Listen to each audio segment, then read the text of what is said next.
She talking about the bridge and seaport. Even from the seats in the upper decks, you could see the seashore. Tailgate function with the carne asada. Just walk from the tribal building for the Padres, I'm on it. Yeah, cause for the 619, we'll knock you down.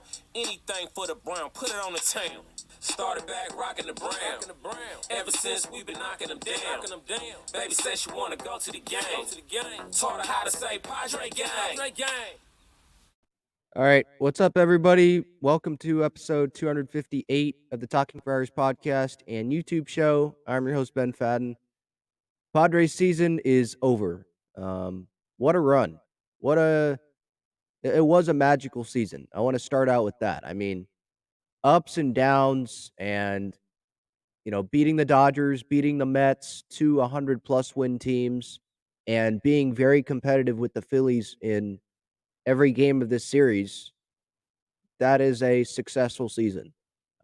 Just props to everyone on this team that contributed to the Padres' success this year. Um, Bob Melvin, the coaching staff, AJ Preller, they did an amazing job this year. Now, there are some things that we can discuss with Bob Melvin about today. And yesterday, obviously, I was critical of Bob Melvin sticking with Shamanaya there in that fifth inning and instead of going to Luis Garcia, right? You can criticize Bob Melvin like that. You can criticize the front office if you want to. There's places to criticize, but I did just want to start off before talking about the game that this is a season I'm never going to forget. This was my first ever playoff experience, my first time to ever go to a playoff game at Petco Park. This was my first NLCS where the Padres were playing in it in my lifetime, and I'm forever going to remember that. I'm forever going to be grateful for that. Um, so I think right off the bat, this was a successful season. I'm sure I'll, have another episode out tomorrow or later this week going in depth why it was a successful season, but I did want to just point that out right out of the gate here because I know there's frustration. Um, you know, for me, when that Bryce Harper home run happened there off of Robert Suarez, for me it was silence. I didn't know what to think. It's kind of like I wasn't thinking, I wasn't moving, just hands over my head, just kind of stunned, just sitting there. Um, that Robert Suarez matchup, people can criticize Bob Melvin and say Josh Hader should have been in that game, left on left. How can you do that? The save was in the 8th inning, not the 9th inning. Hader should have been pitching there. But I guess those people forgot that Robert Suarez got Bryce Harper to ground into a double play at Petco Park earlier in this series. I guess people forgot that Josh Hader is the Padres' 9th inning guy. I guess people forgot that Robert Suarez got out of that jam, 2 jams in that Dodgers series. I guess people forgot that Robert Suarez just hasn't allowed runs since like August, right? Like he is a huge reason why the Padres are here right now. And like I said, earlier in the series, he got Bryce out. And he was ahead of Bryce Harper in the count. But like Bryce Harper told Ken Rosenthal in the dugout after he hit that home run, he knew what was coming. He knew that fastballs were coming there. After Suarez missed on that changeup, it was down outside the zone. He knew what was coming, and I think that was the right pitch to throw. Like earlier in this outing or earlier in the game, Darvish was only throwing breaking balls pretty much because he wasn't confident in the fastball. Okay, I'm fine with that. Yeah, keep throwing that. You know, with Suarez, I was fine with the fastball. He just did not hit his spot. That's what it came down to. Let me go watch that play again or watch the pitch. Look, you're gonna throw fastball up. That's just what he tried to do, I think. Well, okay, so I'm looking at it now. Nola wanted fastball away.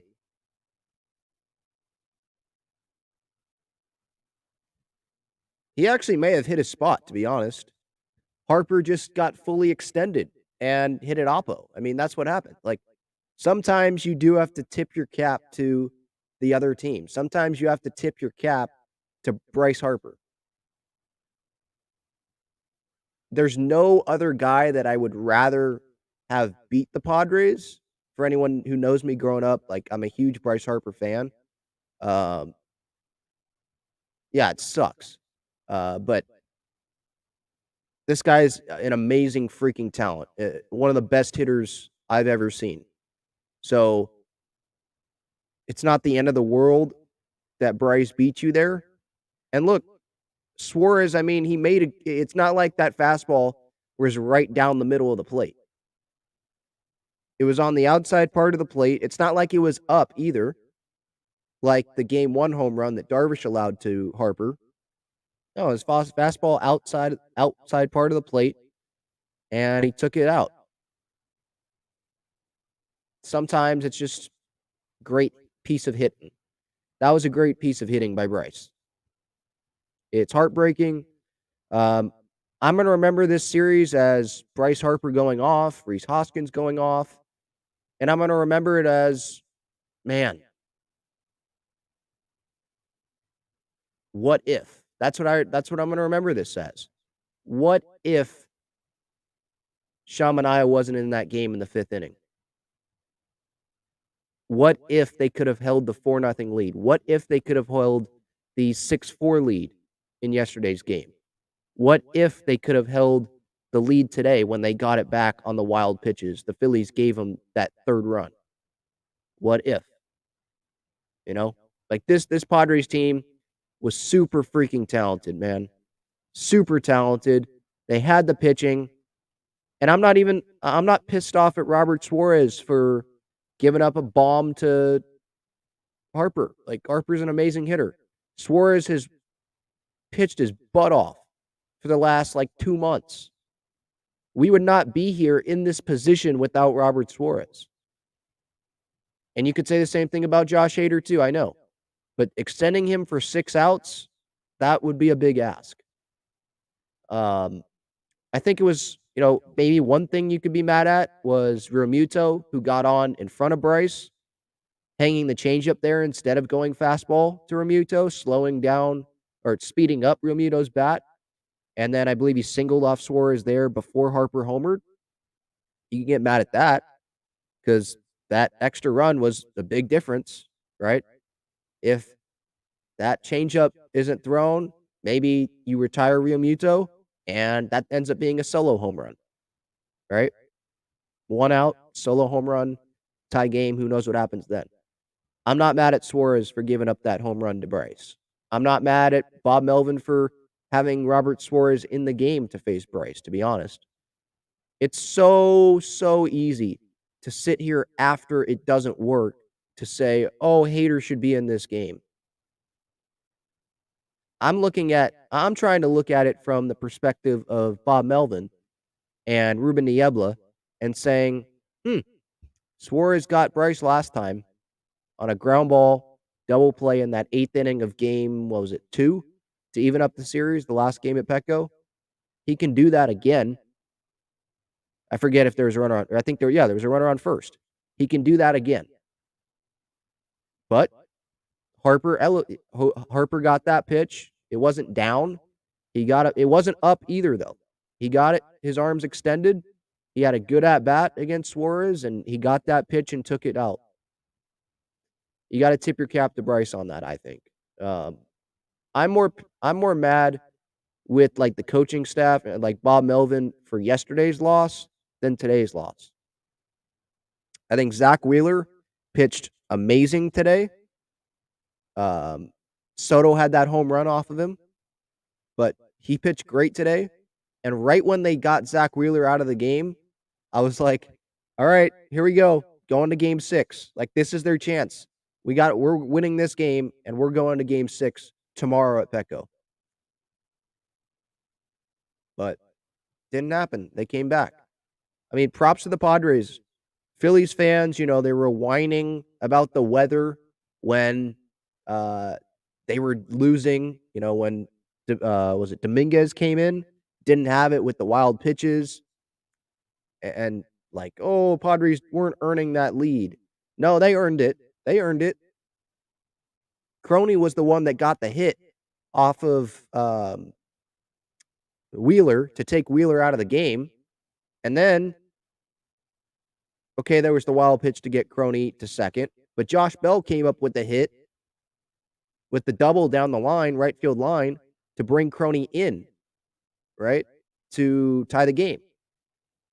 Then Dominguez, Zokar pinch ran, and then he got to third on a wild pitch, scored on a wild pitch, but they did earn that. Like, they earned that game-tying run. They earned getting that run into scoring position, and the Padres, they got the job done. They gave Suarez the lead, and unfortunately couldn't hold it. It's not like Bob Melvin didn't pitch his best guy. Well, I guess you could say that. You could say that. If there are fans out there that are pissed off with Bob Melvin not having Josh Hader in this game, I can definitely understand that. It is a bad look for Josh Hader not to pitch once in Philadelphia. Totally understand, bad look. But you do understand why, right? He's a closer. He's going to pitch probably in the 9th inning. Yesterday, didn't have the opportunity to. And today, they were going to go to Hader. According to Bob Melvin, they were trying to give Hader a 4-out save. And so if it got to that point, Hader was warming up when I believe Harper gave up the home run. Hader was coming in the game in that 8th inning, it seems like. That's a quote that I saw from, I think Marty Caswell put that out. So, and I know some people might say, well, okay, Ben, if Bomel's saying he was willing to go to Hader in the 8th, then start the 8th with him or have him go face Harper. I understand. I understand that point of view. But again, Suarez got Bryce out earlier in the series on a ground ball double play. You think a ground ball double play would have been huge there? Yeah, it would have. It would have been 2 outs with the bases empty, and the Padres have a lead still, 3-2. Didn't get it done. Sometimes you got to tip your cap to a Hall of Fame hitter in Bryce Harper. That's what I'm doing in this situation. Sure, would have it been different if Hader was pitching in that situation? Yeah. But again, it's easy. It is super freaking easy to sit here and say Hader should have been in that game to face Bryce because it didn't work out, right? But put yourself in Bob Melvin's shoes. Put yourself actually in that chair and put yourself in the dugout there and be like, would I go Suarez here, or am I going to go to Hader and ask for him to go 6 outs? Because if he struggles, who are you bringing in after that? You're going to go Pierce Johnson? Like, you want Suarez and Hader there for the rest of the game, the rest of the 9 innings. Asking Hader to go 6 outs and taking the ball out of arguably your best reliever's hands. I mean, Suarez, look, he's arguably the Padres' best reliever, even over Hader. I know Hader's been really, really good, but Suarez is the one that has gotten out of every freaking jam imaginable. He's the one that won Game 2 of the NLDS against the Dodgers. Is he not? He's the one that we wanted murals to be put up of him in San Diego, right? I think you just trust your guy, and it didn't work out. It sucks. It didn't work out, but it is what it is. I'm glad that they used Suarez. They had confidence in Suarez in that situation. It's not like yesterday where they were using Sean Manaea and instead, use Sean Manaea and, didn't have Garcia start that 5th inning. They used one of their best players, and the other guy's best player won. That's just what happened. Darvish today, thought he pitched really, really well. The Fox broadcast made it seem like he was pitching like crap. They were like criticizing his fastball, and he's like, John Smoltz was like, well, if he wants to get through like the 5th inning, he's gonna have to get that fastball working again. No, not really, John. He has a lot of different pitches other than just the fastball. The fastball wasn't working today for Darvish, but guess what? The breaking pitches were. And he gave the Padres a real chance to win this game. 74 pitches through 5 innings, 85 pitches through 6. Look, the 2 runs that he allowed, it was unfortunate. I think he's mad that he walked Schwarber, and then to allow Schwarber to steal second, like he gave you an extra chance to get him out there. Nola just doesn't throw out a lot of runners, and Darvish doesn't hold runners on well. I mean, if they go off of him, it's usually a stolen base just because he's kind of slow to the plate, and that was unfortunate. It didn't matter where Schwarber was on the bases because it was a home run by Hoskins. Again, tip your cap to Hoskins too. He had a hell of a series. He's probably like a villain in San Diego now, I would think. That guy smashed us. But it was Schwarber, walking the free pass, giving up the extra run, and the Phillies end up winning by 1 run, right? That's probably what Darvish is mad at. I'll get to the player quotes and all that. I'm waiting for all of those to file in. I'm going to get to your chat. Don't know how long I'm going to be here, but this is definitely a therapy session. Padres season is over. I appreciate everyone for tuning in here, whether it's live or on replay on YouTube or via the podcast. I thought it was huge. The Phillies still had the lead in that 6th inning when Wheeler was able to get Profar out. He popped out to 3rd in foul territory to Bohm, and then he struck out Manny looking, struck out Soto looking. Not in that order. It was Soto then Manny. I thought that was huge for Wheeler, and I thought that would have been huge. I thought that was going to be huge, and the Phillies, we might have been looking back at that, and the Phillies win, 2-1, like the score was, because Wheeler was able to get out of that 6, because then you have, the middle, bottom of the order coming up in the 7th, get out of that. Padres scored there in the 7th inning. I didn't know that was going to happen. I was surprised. They only let Wheeler go 87 pitches. I know in the last start, they said that Wheeler was a little tired, getting a little tired near the end of that start. But the ace on the mound, he just got through the top 3 guys in the order. I thought they would let him continue to go, especially with the weather, because Darvish and Wheeler, it looked like they were getting comfortable with the weather. They were pitching multiple innings in the bad weather, in the rain. They were used to it. And so obviously the Phillies took a risk by taking Wheeler out at 87 pitches and then putting in Seranthony Dominguez there. They didn't go to Alvarado. They went to Dominguez first. It would be like the Padres going to Hader first instead of Suarez. They go to Dominguez, and guess who's not comfortable on the mound? Dominguez. And he gives up the double to Bell. Crony scores, or wild pitch first. Crony gets the second, the double to Bell. And then wild pitch. Padres have the lead. I was surprised by that from Dominguez. I mean, I was surprised, like I said, with Wheeler going 87 pitches, and then I was surprised with them going to Dominguez first, and then him just wild pitch after wild pitch after wild pitch. But that's what happens with the weather. And Phillies fans, when they were whining about the weather because they were down, it's like, do you not understand that Darvish has to pitch in this same thing too? The Padres have had to deal with this as well, and they're winning. You're just mad that they were winning at that point. For the Padres side of things, now that they lost, can't blame the weather either. The Phillies scored more runs than the Padres did. They hit more home runs than the Padres did. Usually when you're out homer a team, you win. Game, 1 when Darvish was pitching? They hit 2 home runs. They won that game. Game 3, did they homer in that game? Game 3, they came up with more timely hits than the Padres did. I don't think they homered in Game 3. Let me check that. Let me double check that. Schwarber did, yeah. They hit 1 home run. The Padres hit no home runs. So they won that game. And then yesterday, Game 4, obviously, they hit 4 home runs. Padres hit 2. Out-homered them there. They won that game. Today, they out-homered the Padres. They hit 2. Hoskins won. Harper won. Padres hit 1 home run in Soto for the solo home run to make it 2-1 at that point. Out-homered the Padres in every win. There you go. So, the Padres, before this NLCS, they were hitting home runs. Padres still hit home runs in this series, but they caught a Phillies team that was really, really hot.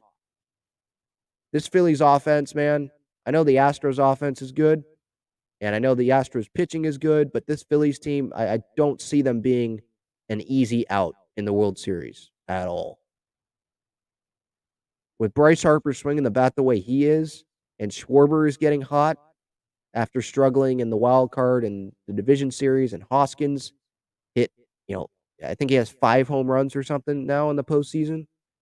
Like, this offense is freaking hot. And top to bottom, anyone can get you. They even had a Brandon Marsh home run earlier this postseason. So, they obviously have the back end of the bullpen. They have the rotation. Like, they're going to be hard to beat. Whoever comes out of the AL. Astros are up 3-0 in that series as we speak. So, I would think the Astros come out of it. But, yeah, it's going to be an entertaining World Series. And I'm glad that it's the Phillies and not the Mets, not the Braves, not the Dodgers, right? Like, the Phillies, they played, their offense came through more than the Padres offense did. I mean, if you want to explain the series in like one sentence or give one reason why, I guess that's why. Because explaining it away by just saying Bob Melvin's managerial decisions, I don't think that's fair, right? The players at the end of the day, they're the ones that have to execute. Clevenger didn't get an out yesterday, right? I can blame leaving Manaea in there on Bob Melvin, but they still, Clevenger still sucked yesterday.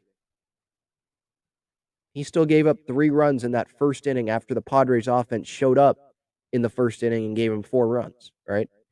It's going to come down to players playing better. The Phillies played better than the Padres. And to make matters worse, the Wave just lost 2-1 to the Portland Thorns. So their season's over as well. Cool. This is a great freaking Sunday.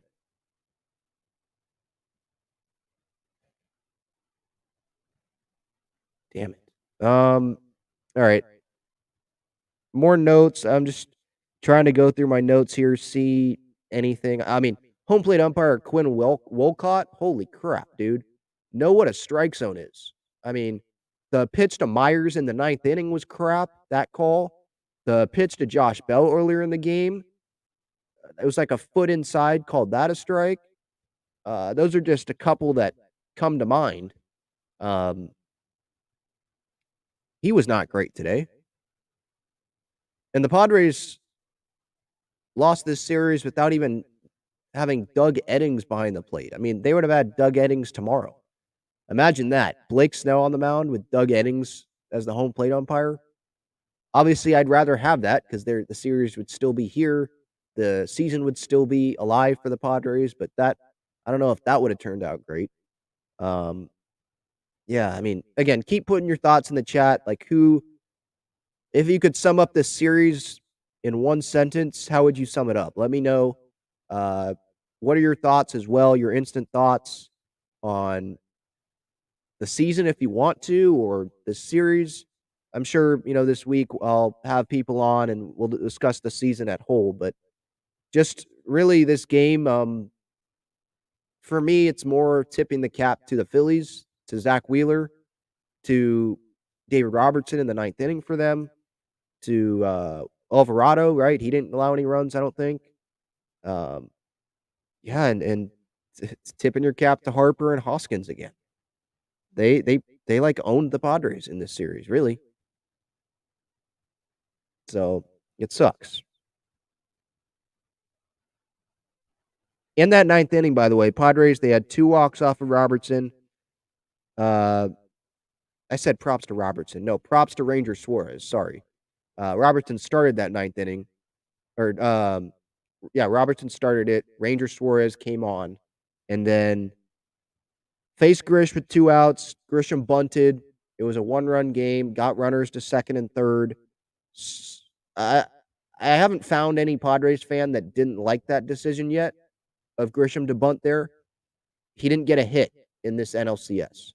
I will always remember Trent Grisham for the amazing wild card series that he had and the game-winning home run in game 3 back at home against the Dodgers in the division series. The great catch he made in game 3 of the wild card series. I'm going to remember him homing off DeGrom and Scherzer. Like, thank you, Trent, for what you did. But he didn't come up at all in this series. He came up in that ninth inning with the bunt to get it second and third. And then Nola, a contact guy, thought we had a chance there. But I believe he finished with 1 hit on this series, and that was the one against his brother. It was big in game 2 there to tie the series up, help the Padres tie the series up, but he didn't come up after that. He didn't come through after that. He popped out to, I think it was Castellanos to end the game. In that situation with Nola up at the plate, second and third, 2 outs, you're not going to go to anyone on your bench, right? Are you going to go to Alfaro, who hasn't picked up a bat and swung against big league pitching in a postseason game yet? You're not going to go to Luis Camposano, right? Azokar had already been used as a pinch runner. Definitely not going to him. You can't go to Myers. He was used earlier in the inning to replace Azokar in the lineup because Josh Bell was pinch ran for. So Nola was the option there for that last out. And I knew he was going to put the ball in play. And it just didn't fall, Just like Robert Suarez. I don't know if he hit his spots like perfectly, but it did look like it was in the area Nola wanted it, and Bryce got him. Sucks. It's kind of like I keep thinking what this series maybe could have been. I don't know if you guys are as well, like what this series could have been if Manaea wasn't in there in that 5th inning and it was Garcia. What if they didn't start Clevenger? But like I would have started Clevenger. That's the thing. If he's saying he's feeling well and the Padres are saying that he feels good, like, okay, he just needed to pitch better. What if, the what if I'll say is, what if Clevenger was able to get through an inning?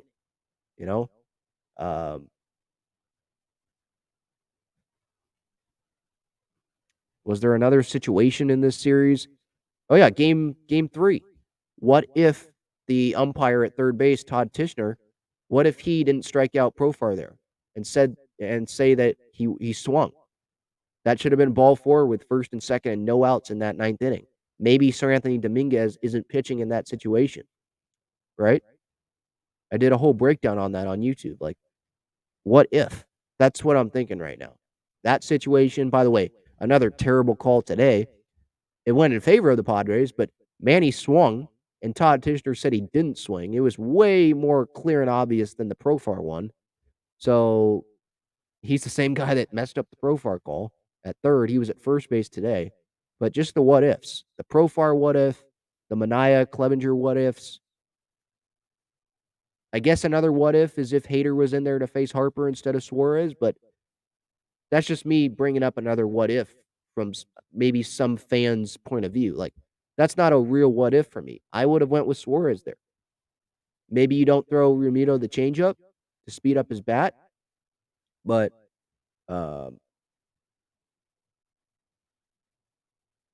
just it's a lot of what ifs. But it's easy to do that. It's easy to sit here and second guess, and every fan base can do that. That has been eliminated this postseason. I know, Yankee fans are all pissed off right now. They haven't been eliminated, but they're going to be down 3-0. They're probably asking themselves, well, what if Garrett Cole wasn't taken out last night with the bases loaded and nobody out?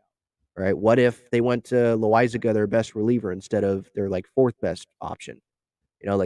What if Judge that ball? What if the roof was closed in Houston? and that judge ball is gone and the Yankees maybe win that game. You could do it through every team that has been eliminated. It freaking sucks that the season's over, that we don't get one more day at Petco Park tomorrow to try to keep the season alive. Freaking sucks. Again, it was a successful season. It was a disappointing end to the season, though, if that makes sense. And I'll probably do another episode on that for people that didn't catch this one. But if this is a successful season, yes, it was. I think you're an idiot to say that it wasn't a successful season. It's disappointing that it's a disappointing end because you beat the Mets, better record than the Phillies in the regular season. You beat the Dodgers, way better record than the Phillies in the regular season. But you didn't you didn't beat the Phillies, who had a worse record slightly, but a worse record than you did in the regular season, right? So it's just disappointing. All right. Twitter is a real S show right now. Just notifications all over the place. So sorry if I miss a piece of information about like decisions and why something was made, why a certain decision happened. By the way, I do have a voicemail here. I did see this. Like right when the game ended, someone had a voicemail. If you want the voicemail number, 619-335-5770. 619-335-5770. You can leave a voicemail there and I'll play it on the show if you want your actual like thoughts, not just your comment, but your thoughts on the show. That's your way to do it. I think his name is Jason. I'm just reading the transcript here, so I have not heard this yet, but here's what Jason had to say. This was right after the game had ended.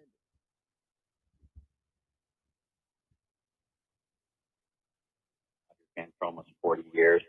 I just seen that the Padres had lost, kind of a disappointment to the way they end the year.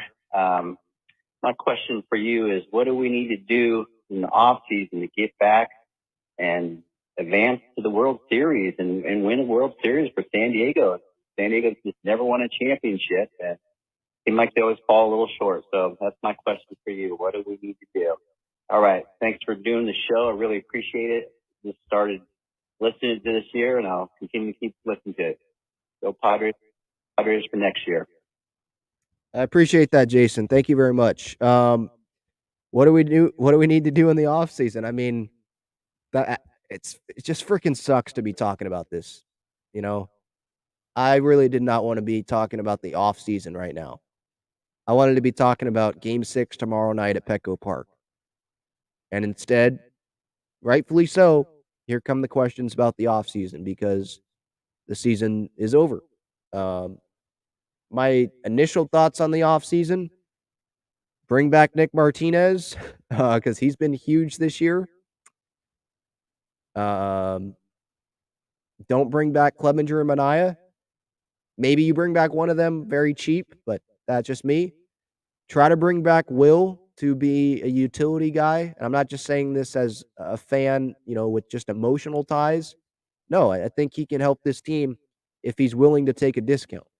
I don't know if that's going to happen. He had one heck of a run here to end his Padres tenure if he doesn't play another game here. Personally, I don't think him striking out looking there is the way he wants to end his tenure with the Padres on a bad call. And being that close, I don't know. If I was with a team and I was that close, I'd want to come back. But, money talks. So if another team offers him a lot more money, well, then he's probably going to go to that team. So I'd bring back Will with the right deal. I'd try to bring Drury back to be the first baseman. And you have Tatis back next year. I think that's another thing that we got to appreciate about this team, right? They did all this without one of the best players in baseball, right? During the season, especially during this postseason run, I did not want to focus on Fernando at all because he shouldn't be the focus. I wanted to appreciate the greatness of this year's team, the people that helped this team get to where they are right now, the players that were going to be on the field for these postseason games. Fernando did not deserve our attention for what he did, and I'm going to remember that too, of course. Like they got this close to a World Series. There's another what if. What if Fernando would have been on this team? 3 wins away from a World Series. What if Fernando was the shortstop? Or what if Fernando was just in the lineup, right? So looking to the offseason, you get Fernando back, not at the very start, but almost at the start of the season. The question is, do they put him at short or do they move Kim over to second? I mean, Kim's a shortstop. Do they punish Fernando and put him in the outfield for a little bit? If maybe it depends on how hot Kim is right out of the gate. Do they, if you're going to have, I don't think they'll do this, but maybe this is, I mean, Preller throws around all sorts of options, all sorts of scenarios. If you want Tatis at short, you move Kim to second, put Cronenworth at first. They've played Croney at first in the past. I don't think they will do that, but I'm just trying to be like Preller, just throw out every humanly possible option. Profar, I think he has a player option. Is he coming back? So you have Nick Martinez, you have Clevenger, you have Manaea, you have Myers, Profar potentially. There's probably other guys that like relievers. There's other guys out there. I don't know if Suarez or Garcia are on only 1-year deals. I think they're 2 years, or one of them. Maybe it's Garcia who's on a 2-year. I forget which. Maybe it's both, but maybe those guys are free agents. I'm going to take more of a deeper dive into that. In the coming weeks, obviously, we'll have plenty of time to do that, unfortunately. Let me look up Luis Garcia's contract right now, to be honest, actually, because I do want to know that. Yeah, 2 years, $7 million with the Padres. So he's going to be here for next year, so that's good. Robert Suarez. I really did not want to be looking up player contracts right now. I want to be talking about a Game 6, but fortunately, it's not happening. Suarez, he is also, it's a player option for this coming season. Oh, man. So he might not be back. Jesus. Man. He pitched so dang good in this postseason and at the end of the year that he will get more than $5 million on the free agent market. No doubt. So if that's true, according to Spot Track, that it's a player option, who knows if we have Robert Suarez back next year. Josh Hader, he's going to be here next year. Juan Soto's going to be here next year. Obviously, Manny, Croney, like the big guys, they're going to be here next year. Musgrove, Darvish, Snell, so that's good. But Suarez, I guess, I just realized that's a question mark. The DH spot, don't know. Maybe you have Tatis DH some games if you want Kim at shortstop and he's hot. But I think finding a DH, to be honest, I don't know if they're going to find a DH. I think they're going to want more of a rotational DH, kind of like this year, guys that could play a position.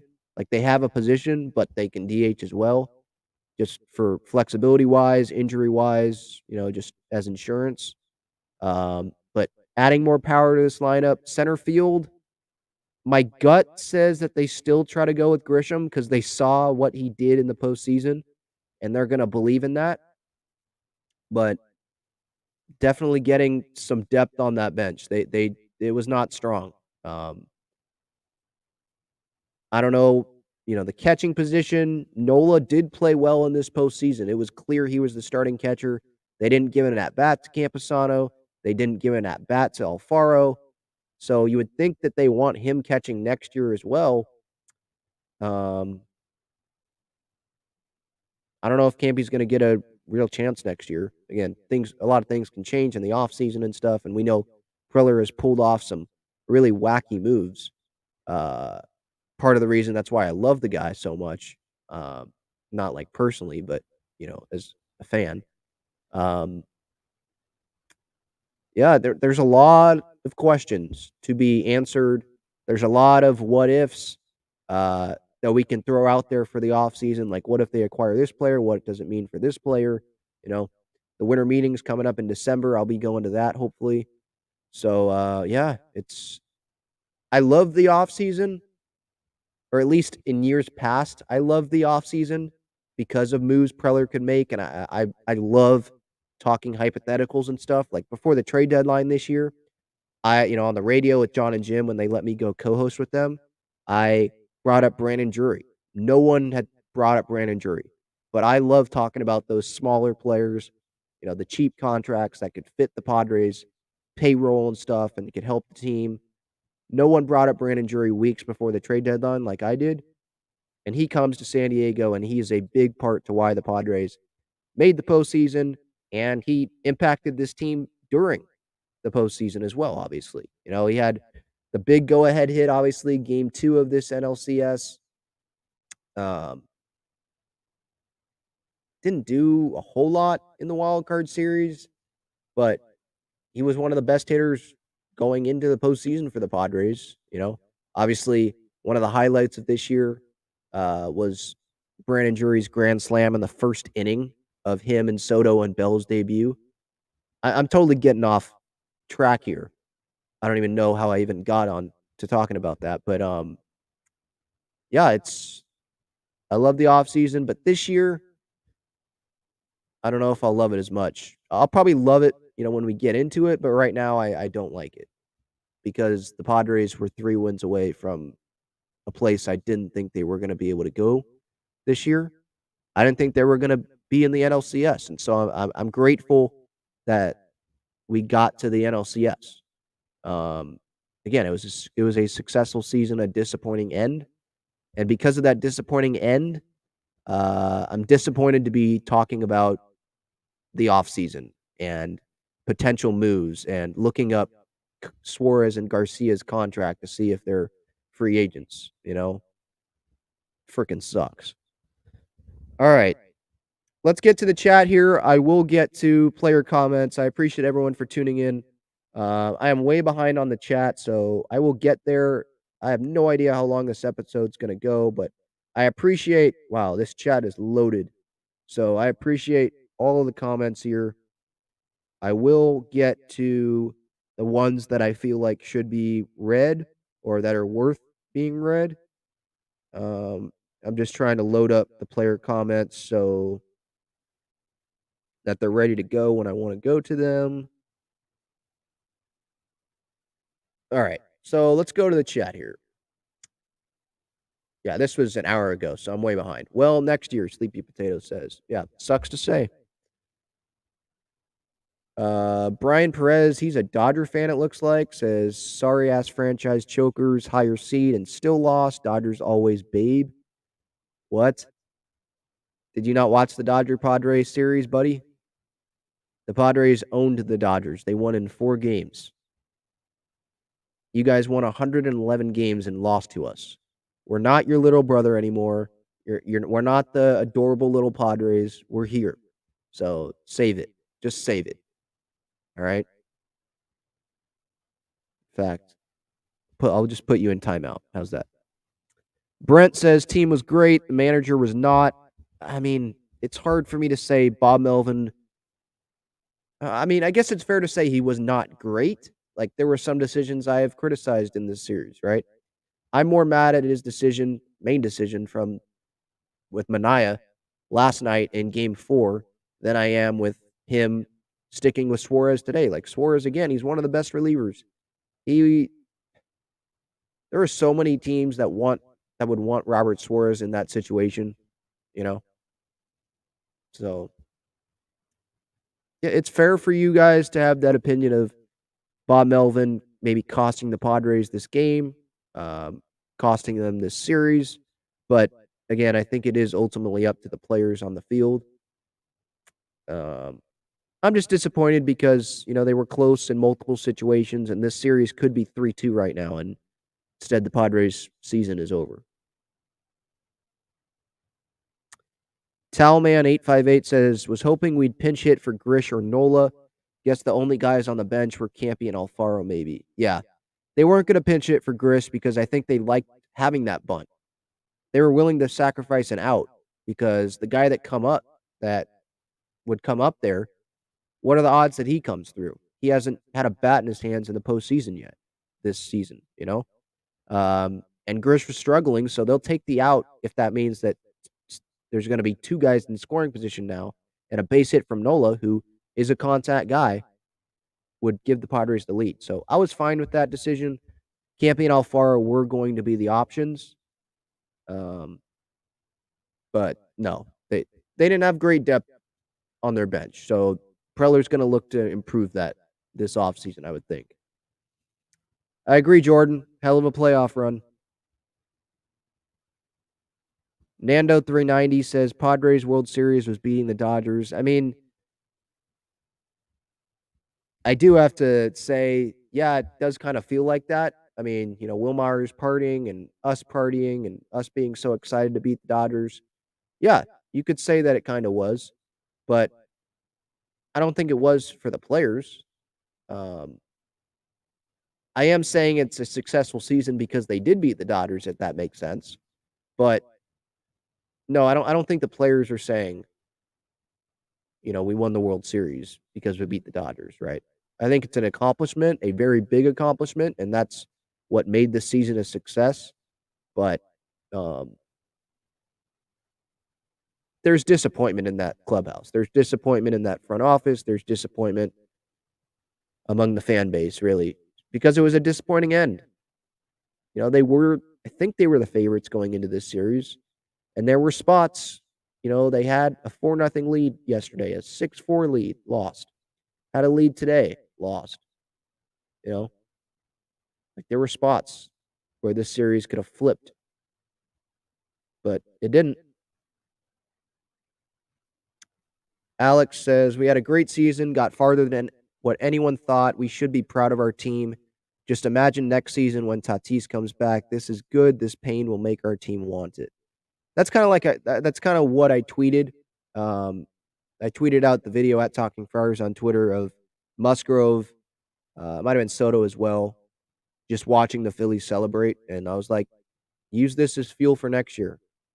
Use this as motivation to,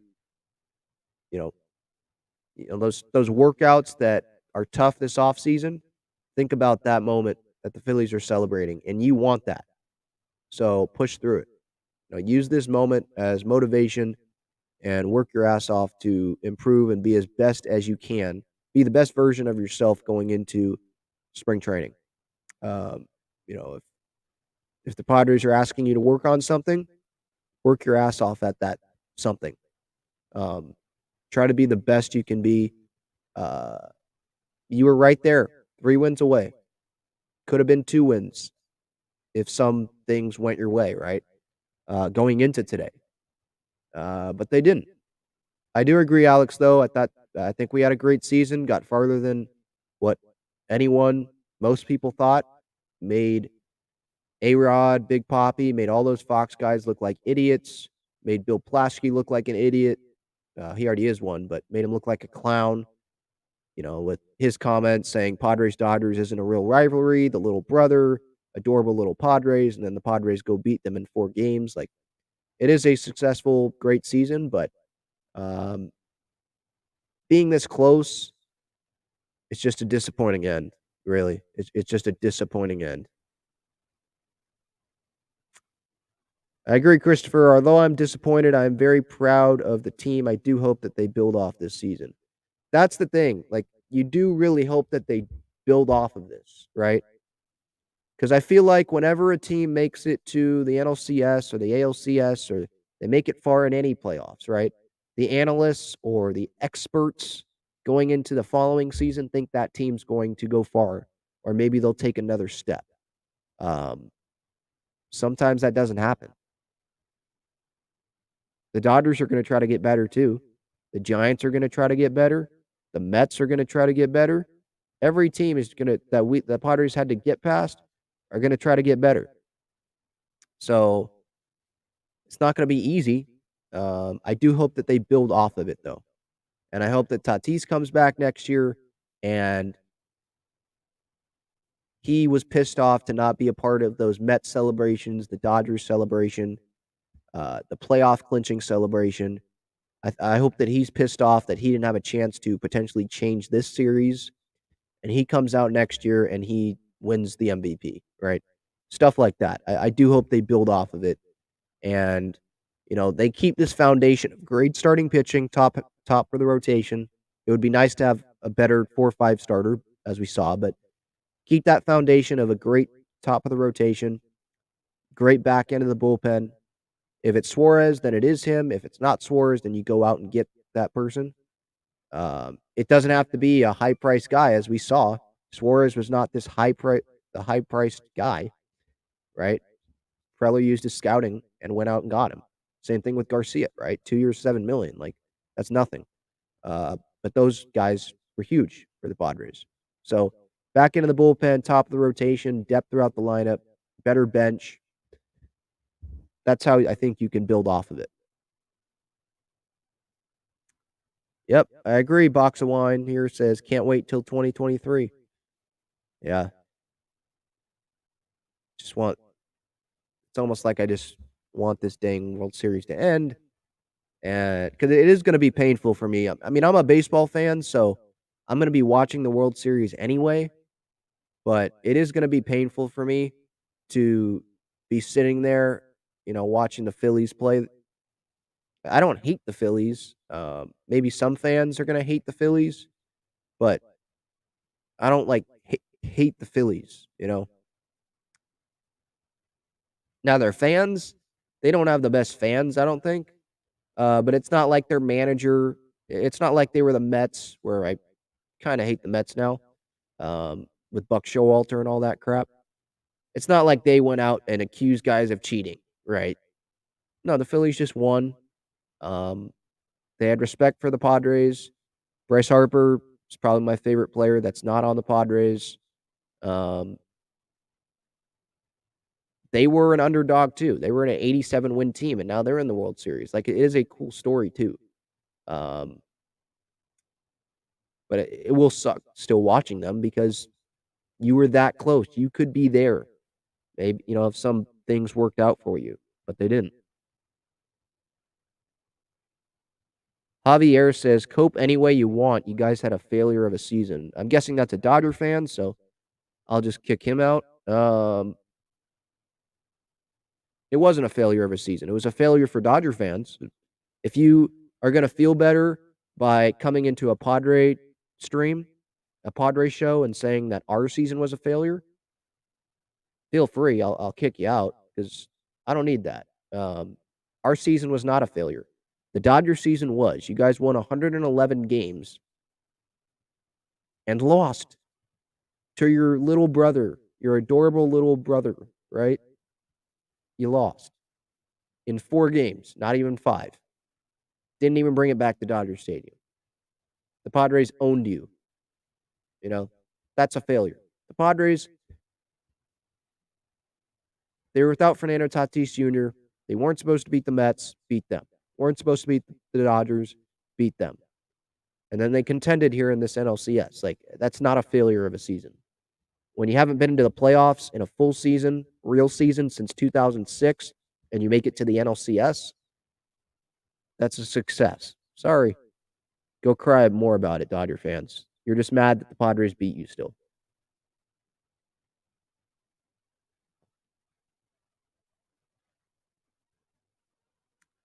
Brent says, congrats to the Phillies. Harper was an absolute beast. Hope they take out those cheating Astro trash cans. I'll probably be rooting for the Phillies too. I mean, look, they're not a hateable team to me, really. You can hate them because they beat the Padres, but it's not like the Dodgers where it's like I can't stand Brusdar Graterol and I can't stand Max freaking Muncy. Like, I hate the Dodgers. There's no one really. I mean, Hoskins, you could say, but he's kind of like Will Myers for us. He's been in Philly for a long time, and he came through. Like, it's a huge. I'm kind of happy for him. Obviously, I wanted it for the Padres, but that's not like a hateable team. So yeah, I'll probably be rooting for the Phillies. I don't like the Astros. I probably never will like the Astros. Even when the whole team, the whole 2017 team isn't there anymore. Like anyone on that team, even if when Altuve's gone and that stuff, I still won't like them. It's just that thing about them, you know. I was hoping for a Padres Yankees World Series so that the Padres could, get their revenge on 1998. I wasn't born then, but I know my parents really wanted that, and they obviously still remember that. I wanted that revenge, but hopefully, we're gonna have to wait for that. Hopefully, it's next year.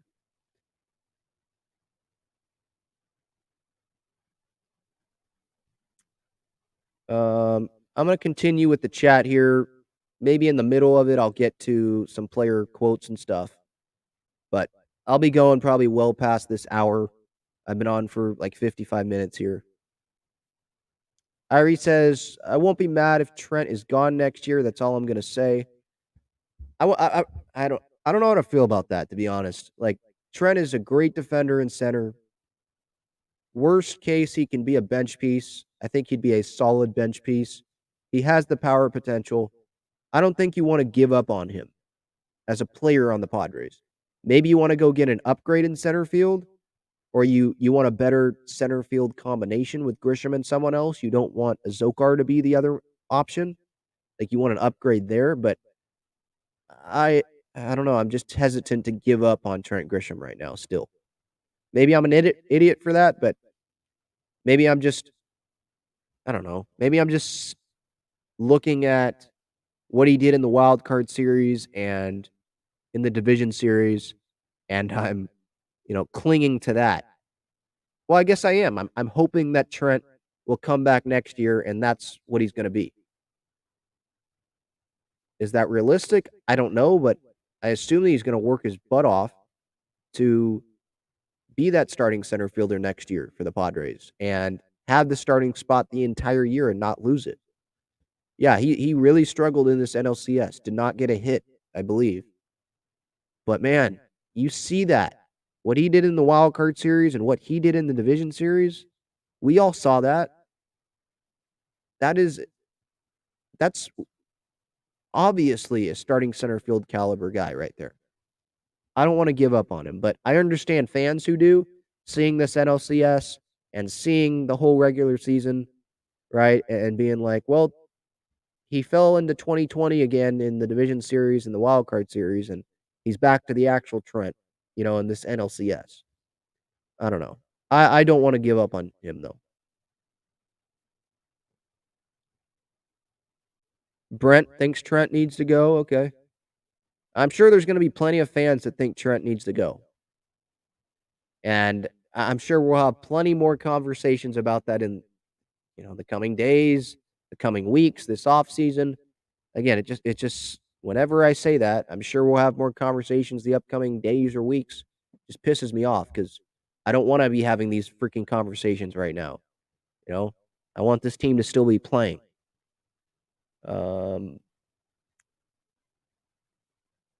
Christopher says, one thing's for sure, there will be plenty of new faces next year. We have a fair amount of free agents. Yep. Kind of went over that earlier. David says, bats didn't show up when needed. When we get Toddy back, hopefully that will get the bats going next season. I think it'll improve the lineup, but there were times where no one was hitting. Game 1, no one hit. Myers got one hit. That was it, right? Today, Wheeler did a tremendous job. Soto had the home run, but there wasn't really much after that. Right? It was the 7th inning. Crony got the single, and then they took him out. Brent says, hopefully Kim can take another step forward with his bat next year. Hopefully. I don't know if he's going to get consistent at-bats. We don't know the Padres' plan. Is Tatis going to be the shortstop immediately when he comes back, regardless of how well Kim's doing? I don't know. I think it'd be hard to have Tatis take over at shortstop if Kim is, playing amazing to start the season, you know? Maybe you have Tatis DH then and Kim is still in the lineup. I don't know. Again, that's a conversation we can continue to have.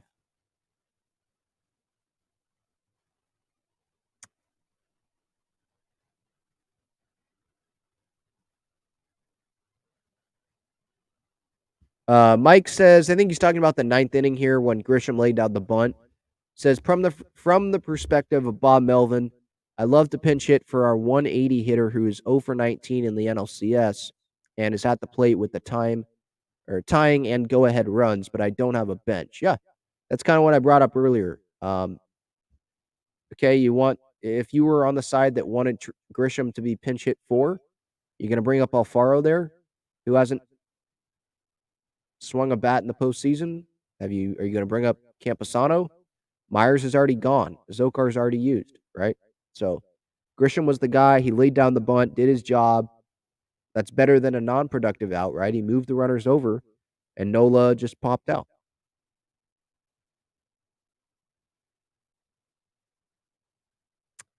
Irie says, when it comes to Kim, you either make him an everyday starter or you trade him. He's too valuable to the bench. That's if Fernando is going to be stubborn about shortstop. I don't think Fernando is going to be stubborn about shortstop. I think he's going to want to play short. But if I'm using what he's done since the suspension, the apology, getting the surgeries, getting the second wrist surgery to get the center screw in there, he's willing to be a team player because he wants to be there for his team. He knows that he's screwed up big time. So I don't think he's going to be stubborn about shortstop, and I would not trade Ha-Sung Kim because we know that things can change. We know Fernando might get hurt. We know someone else might get hurt. Like, it's a long season. So, no, trading Kim, I don't think that would. One, I don't think that's going to go over well with the fan base, and I don't think that would help the Padres. Like, what are you getting back for Ha-Sung Kim? You would get back something valuable, but is that thing more valuable really long-term to the team than Ha-Sung Kim, a guy who busts his ass all the time, a guy who plays tremendous defense, a guy who played almost every day this season, going balls to the wall, you know? I just don't know.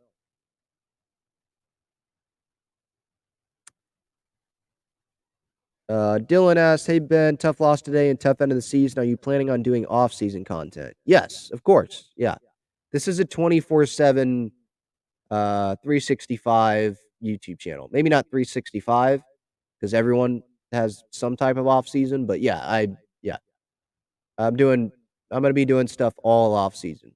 Yeah, I'm gonna be trying to get uh, guests on. They'll probably have more time. Yeah, definitely off-season stuff. This is what I love. I'm not going to stop just because there's no games being played. Like, there's no lockout this offseason. There's going to be plenty to talk about. So don't worry about that. I hope you continue following along here. I appreciate everyone here for supporting on the day that the Padres 2022 season comes to an end. Christopher says, yeah, definitely got to give Harper his flowers. He was clutch and rose to the occasion this series. He truly is a superstar. Yep, couldn't say it better myself. And again, I would have went with Suarez just like Bomel did.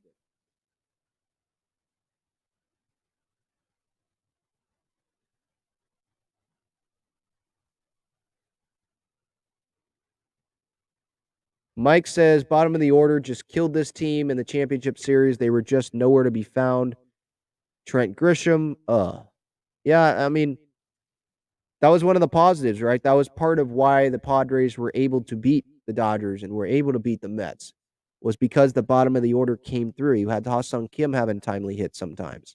You had Nola, right? Game 3, 2-0 lead against the Mets. You had him have that hit off of his brother in Game 2, right? Grisham with homers off of DeGrom and Scherzer, the great catch in Game 3, the RBI single in Game 3 against the Mets, the game-winning home run in Game 2 against the Dodgers, right? Or Game 3, excuse me. The first game at Petco against the Dodgers. So, yeah, you have to have your whole lineup coming through, right? The Phillies, they had pretty much their whole lineup coming through in this series. Bryson Stott came through a couple times, if I remember correctly, to get on base, right? I think he's their 7-hitter. Yeah, the top of their order did a lot of damage, did more damage, I think, than sorry, my friend just totally texted me talking about Bryce. He's just talking a bunch of crap. Sorry. What was I saying? Totally forgot what I was just saying. The lineups. It felt like to me the top half of the Phillies order came through more than the Padres top half of the order came through. But to me, the Phillies had the stronger lineup as a whole this series, where the Padres had a stronger lineup as a whole during the Dodgers and Mets series. They didn't have that this series. So I agree pretty much with that comment, Mike.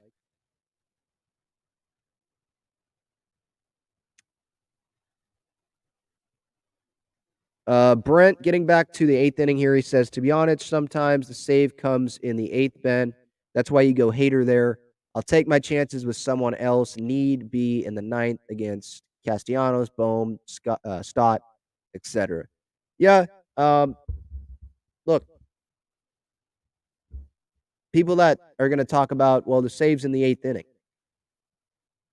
Bob Melvin said post-game, according to Marty Caswell, that they were going to use Hader in the 8th inning.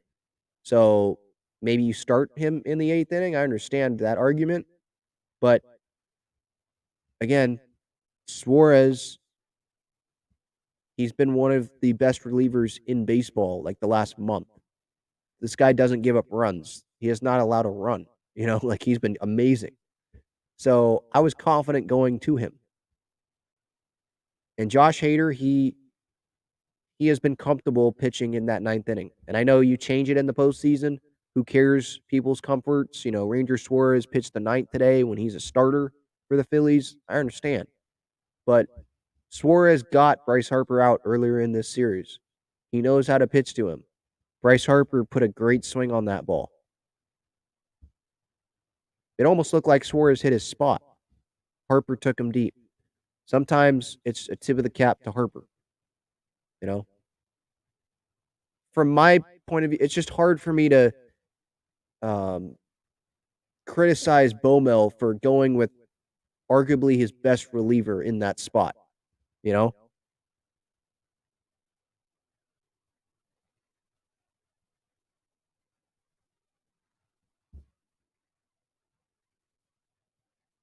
Juan says Suarez Harper was not a bad call. Sending Clevenger and Manaea, that is a pretty darn bad call. Yeah, I mean, I've already said this with Clevenger. Whatever. I mean, he didn't get it out. He sucked. He needs to pitch better, right? I don't think he's going to return to the team. Manaea, yeah, you gave him that 1 inning in the 4th, and you should have had Garcia out there or someone else for the 5th, at least to start the 5th. Those were bad decisions. I agree, Juan. Suarez Harper, I don't think that was a bad call. I don't. People are going to disagree with me. We're going to have to just agree to disagree.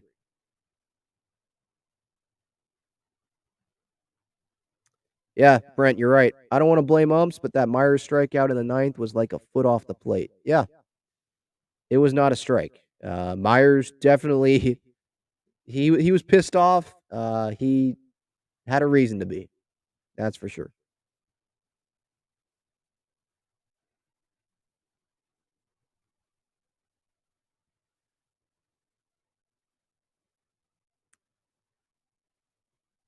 Point here says pitching Clevenger on the road in the postseason is suicide.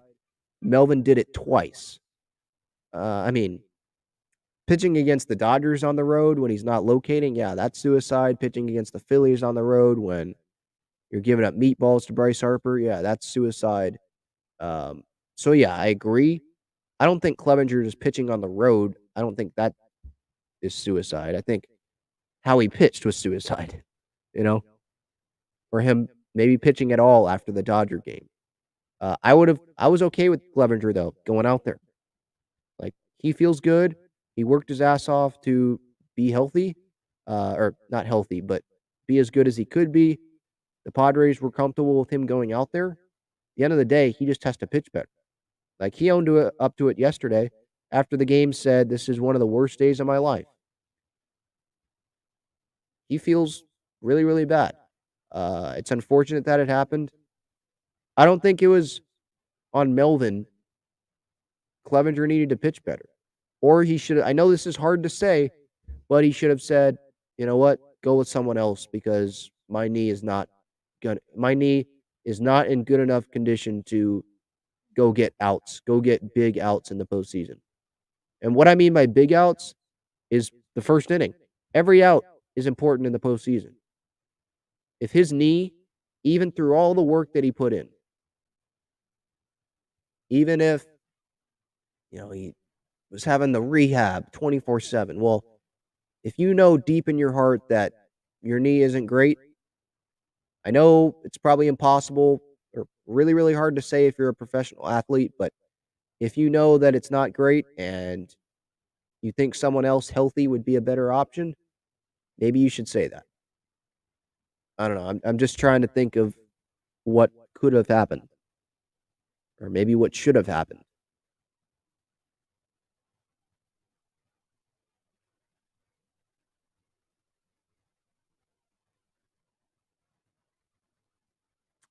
Brent says we can be mad at Bowmel, but honestly, the Phillies deserved it more. Hoskins and Harper carried that team. Manny chose a bad day for a no-show. Yeah, I mean, he did homer yesterday. I know you're talking about today. Um, yeah, Hoskins and Harper were huge, but Manny homered yesterday. Soto homered yesterday. Soto homered today. Like, the Padres' big guys did step up at points during this series. Game 2, Soto tied the game. Manny had a home run later. And for anyone that wants to sit there and be like, well, Manny hit a home run in a 3-run game to make it a 4-run game in Game 2. That's not big. Every home run is big. Every run in the postseason is big. Every run in the postseason is big. And the players don't control when they hit a home run. Okay? If it's the postseason and you get a pitch to hit a home run on, he's going to hit a home run there. Right?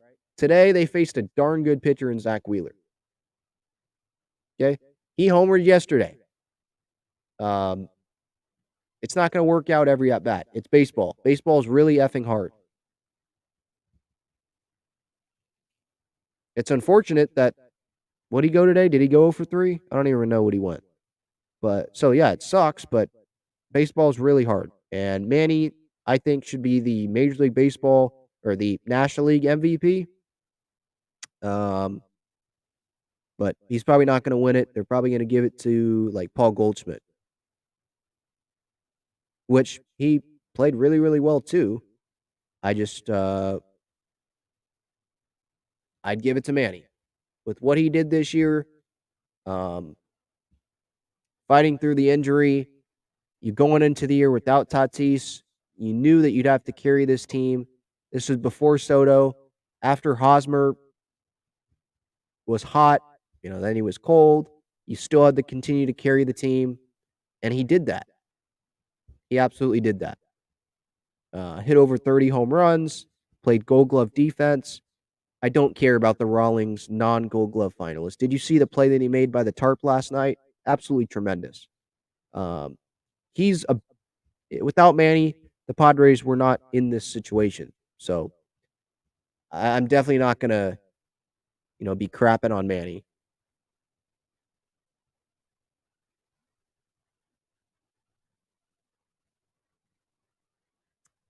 Yeah, and Brent here says, tip my hat to the Phillies, but the Bowmel poor management makes it a tougher pill to swallow. It does.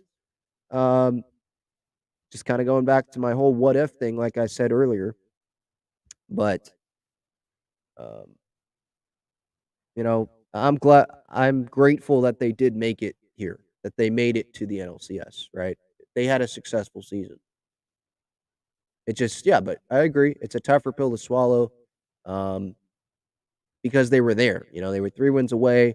If some things went better for them in this series, they could be 3-2 right now heading to a Game 6 tomorrow, right? Instead, their season's over.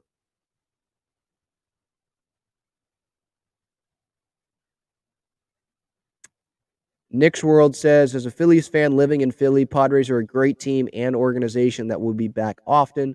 Believe me, love the YouTube channel. God bless. Thank you, Nick. I appreciate it. See, opposing fans like this that, can have class and they don't come in here and just, crap on the other team's fans. I appreciate that. And I agree with what you're saying, Nick. Padres, yeah, they are a great team. They're a great organization. They're going to be back. I don't know if it's the NLCS with Bob Melvin here. I don't know in what capacity in the postseason that they're going to be back. But I definitely believe they're going to be back in the postseason next year in some capacity. I know the Dodgers are going to be tough to beat in the division, right? They're always a very good regular season team. But I think this team will be better in the regular season next year than they were this year. They are getting back one heck of a player.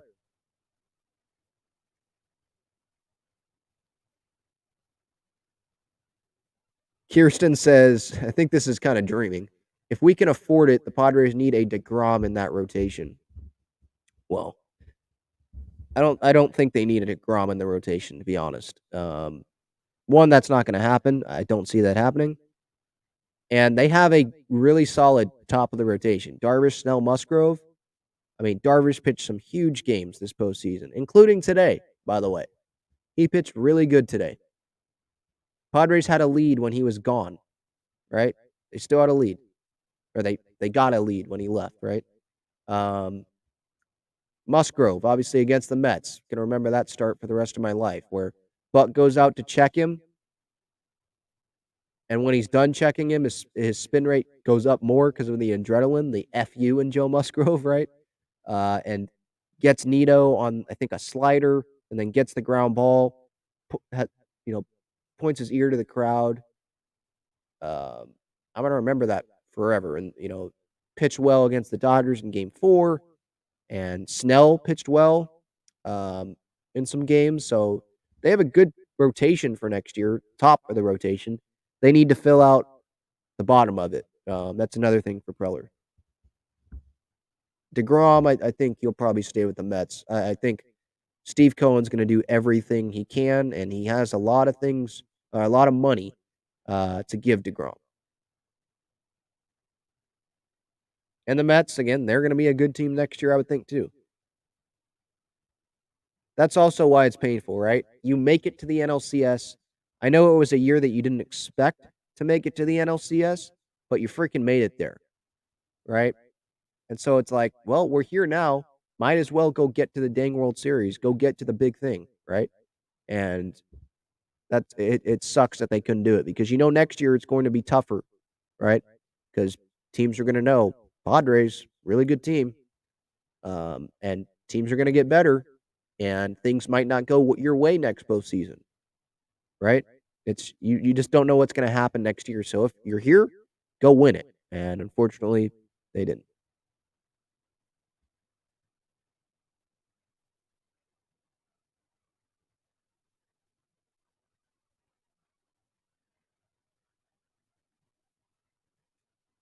Brent says, hopefully Soto gets moved to left field next year and puts Toddy in right. I don't see that happening. Maybe Soto DHs a little bit, but again, you don't pay him all. You don't trade your whole farm system to get Soto and put him at DH. Profar, I thought he should have been a Gold Glove finalist in left field this year. I mean, a tremendous throw yesterday. I believe when Manaea was still on the mound, and then Crony made a diving play. Profar is a player option. If he comes back, I think he's your left fielder. I think he earned it. I mean, he was the leadoff guy for a lot of games this year. I think he earned that left field spot. Maybe you put Tatis in center field if you don't want Grisham there and you have Kim at short. But I think Soto's still going to be in right field. They're just going to try to work with Soto on his defense. All right. Let me get to some player comments here. I know I said I would get to them. I might go for 2 hours. I have no idea how long I'm going to go. Again, the season's over, so I know there's a lot of comments, a lot of people, with their thoughts. So keep them coming. I'll continue to talk. I'll continue to stream here. So here is Manny Machado talking to the media. Before I get to that, by the way, this episode brought to you by Gaglione Bros, famous cheesesteaks and garlic fries. GaglioneBros.com is the website. Great cheesesteaks, cheesesteak fries, garlic fries. Unfortunately, you won't be able to get them at Petco Park the rest of this year for Padres games because the season's over.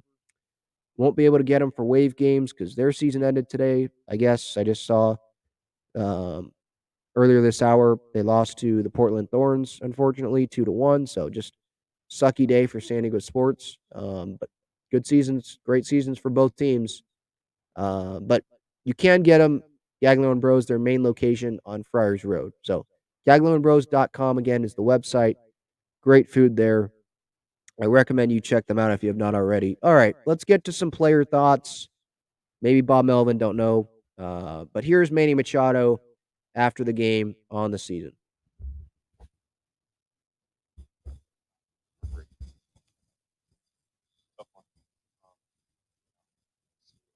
All right, hang on. So this volume's really low. I mean, on my device, it's all the way up, but Manny's just speaking really low, so can't really hear it.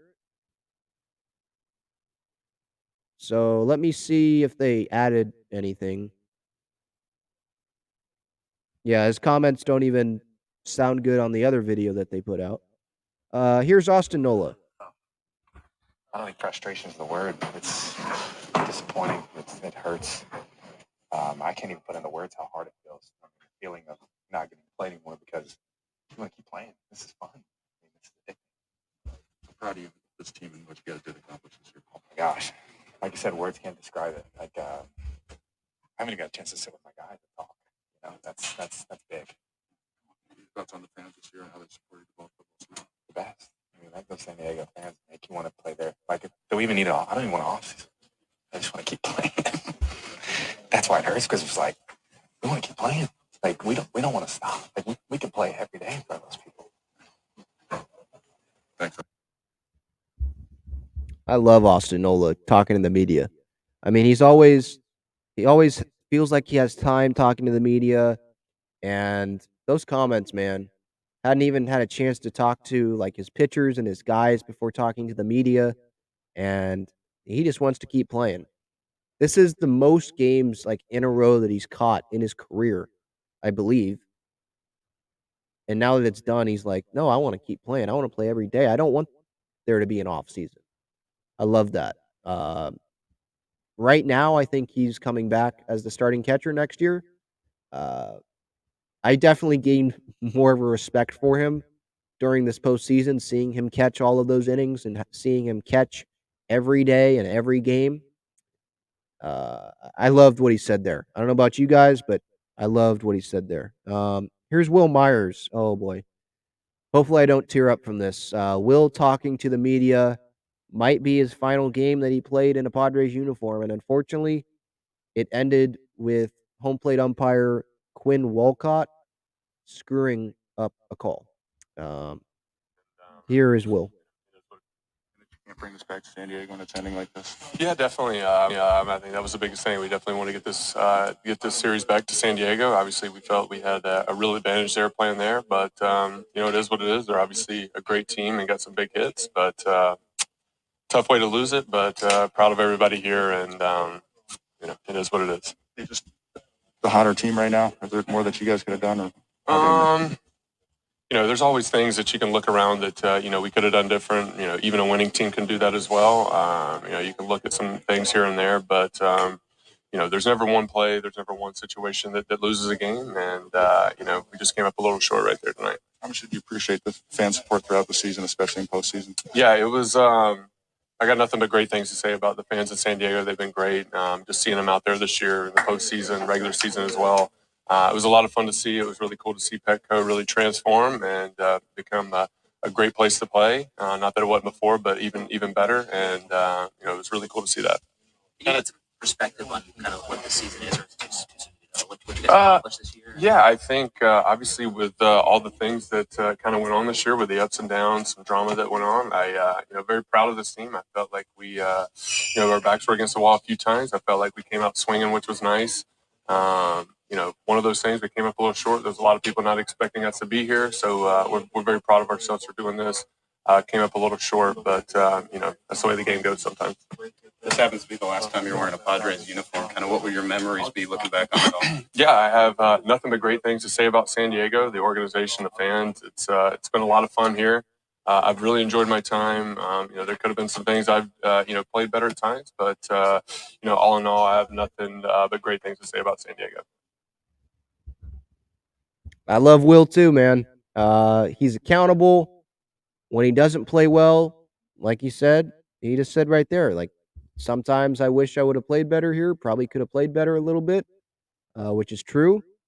But he loves the fans. Nothing but great things to say about San Diego, and I hope they bring him back. I hope they can bring him back for him to play in a similar role like he did this year and get another chance. But I do understand it is a business, and if the Padres don't want to pay him, $7 million a year or $10 million or whatever another team's willing to pay, then I realize that we might have just saw Will's last game with the Padres.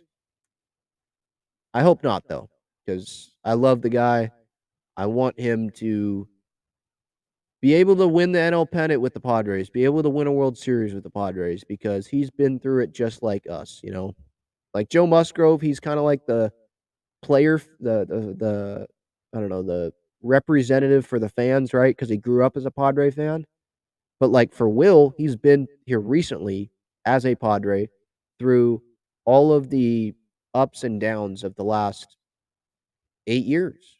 The rebuilds, Andy Green, Rod Barajas, Jace Tingler, Bob Melvin, this Tatis suspension, Tatis coming up, Ian Kinsler and Alexi Ramirez and Yannervis Solarte and all the guys, Tyson Ross and Clayton Richard and all these guys that have come through. He was here too, right? And the Padres tried to make him the leader of the clubhouse, and he didn't want to take that on. He didn't really like that, which I can understand. He's been through everything with this organization, and if this was his last game with the Padres, it wasn't a great ending, like the literal ending, but it was a great ending as a whole, because he made the postseason a full year for the first time with the Padres. He got to celebrate not just once, but 3 times, beating the Mets, beating the Dodgers. He got to go buy a bunch of fans, beer and stuff downtown. He got to beat the Dodgers. He slayed the dragon, right? He didn't have a huge series, but he was on the team and he helped slay the dragon. So it sucks. Part of the reason why today sucks is because we might have seen Will's last game with the Padres. Again, I hope it's not, but I'm proud of the way this year turned out for Will, right? He had those couple months where he was hurt, but he came back, played really good defense at first base for the most part, and he did have an impact on this team at a point where he was the starting first baseman early in this playoffs. He was playing there every day, and it was Drury or Bell DHing, one of them, and the other was on the bench, right? I don't know if we expected that when the Soto trade happened, that Will would be playing every day.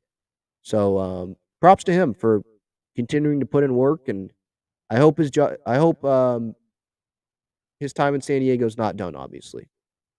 All right, here is you, Darvish, about about this season, how it feels for the season to be over.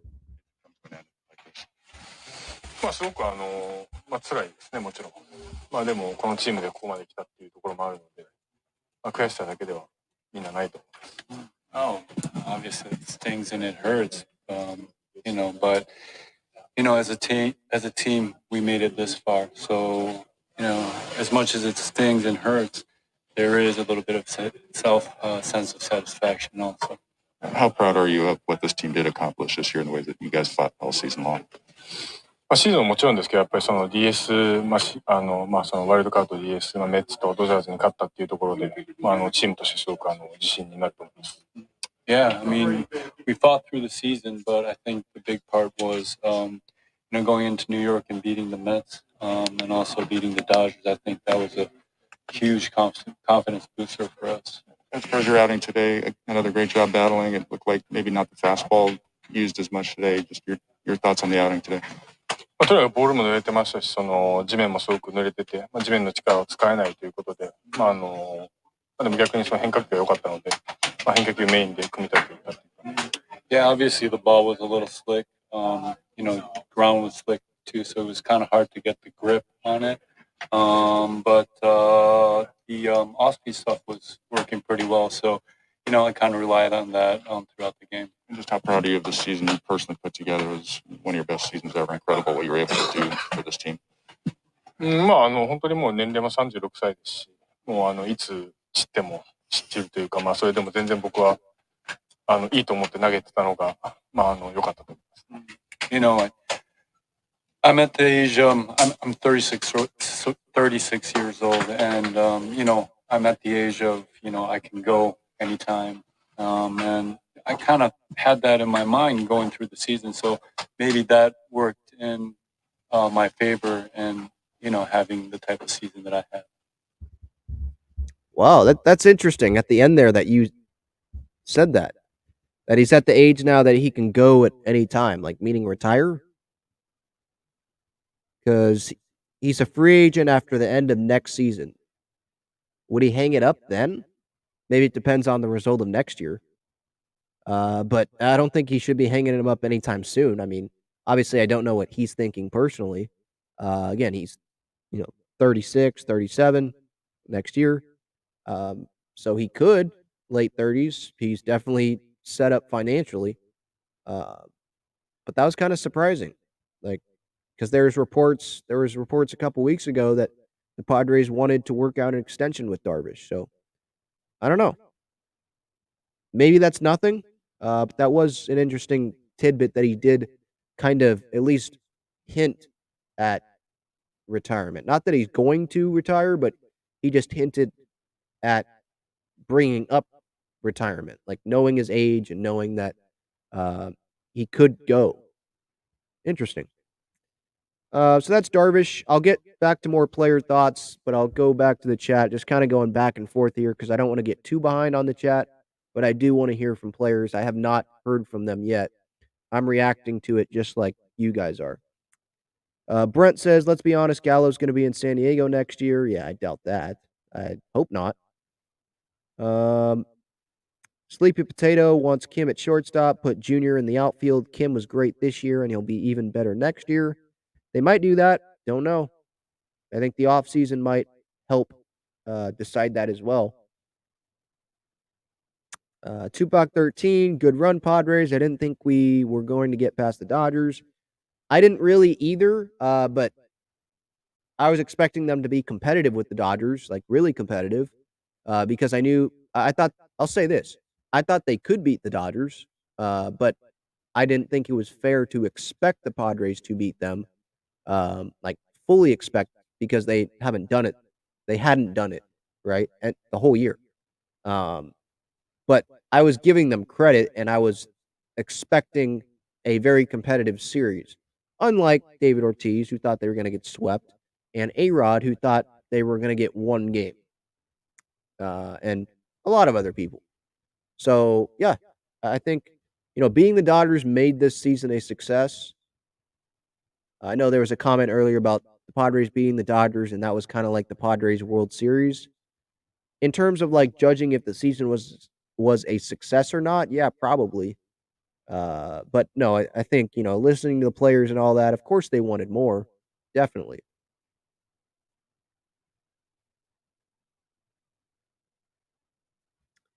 Dylan says, I don't know if we have enough money to go after big names this offseason. I mean, did you see how much money they brought in this postseason? They inflated prices, obviously. The prices doubled from the NLCS to the from the NLDS to the NLCS. Like, they made a lot of money. They have the money to go after big names. Now, $300 million contracts, I don't think you're going to see that being given out because they already have given that out to Darvish, or not Darvish. I was just thinking about Darvish because I just pulled up his quotes or his interview there. But they already give big contracts to Musgrove this year, Tatis already, Manny. But short term, big name, I'm not going to throw that out the window. Also got to think, Soto coming back on an extension. Seidler has already said that he's open to giving Soto, or he said something to that effect, like they're not scared of a $500 million contract to Soto. So you got to think about that as well. So I don't think they're going to bring in big names long term, but they could still bring in big names short term. They definitely. I think big names might be willing to take less or something like that, to be honest, because those big names, maybe guys that are heading towards retirement, they want to be on a contending team. The Padres are a contending team. So if they want to take less to be on a contender, chance to win a World Series, maybe the Padres can benefit from that now, something that they couldn't do in years past.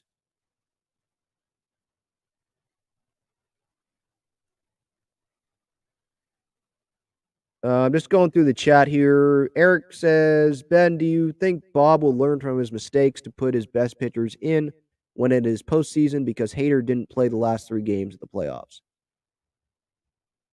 I mean, yeah, you could say that's a mistake, but look at the situations, right? Game 3, the Padres weren't winning there, right? They were down, 2? Yesterday's game, the Padres weren't winning there. It was like 10-5 late in the game, right? Sorry, let me turn my brightness back up. And then today, Hader was warming up. He was going to go into the game, but there was no bottom of the 9th because they didn't have the lead, and Suarez gave up the home run, so he just had Suarez finish the inning because he was probably saying, why bring in Hader there if Suarez can get the last outs anyway in that inning, and if the Padres mount a comeback, well, then Hader can pitch the 9th. So I can see why he didn't get in the game, but it is a bad look. I'll say that. I'm pretty sure I said that earlier in this episode. I've said a lot. Don't remember everything I've said, so I apologize if I already did say that. But yeah, I think Bob will learn from this experience, definitely. Maybe have a little more urgency, but in like the regular season and stuff, he's still going to manage the same way. With he's still going to trust his guys. Like he's not going to change that. I'll say that.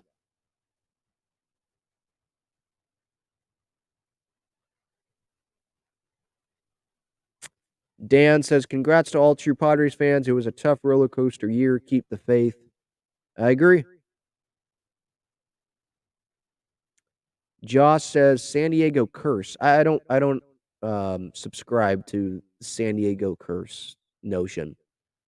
I don't really believe in curses. I think things happen for a reason. Things happened in this series for a reason. There were some decisions I didn't agree with. The Phillies played better than the Padres. It's not a curse. If it was a curse, the Padres would not have beat the Dodgers. Or they would have been up on the Dodgers and the Dodgers would have come back and won the series, right? It's not a curse. I agree, Dan here. Says, hope Tatis was watching all these moments and really rededicating himself for us and his teammates. Yeah, I think he already has, with getting the surgeries and stuff, trying to display that he wants to be a team player and help this organization out. And he's being serious about that.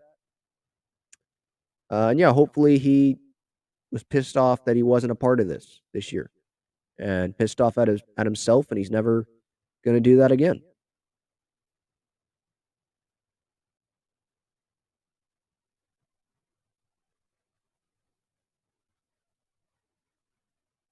Kirsten says, Andrew Benintendi won't be bad for the Padres outfield.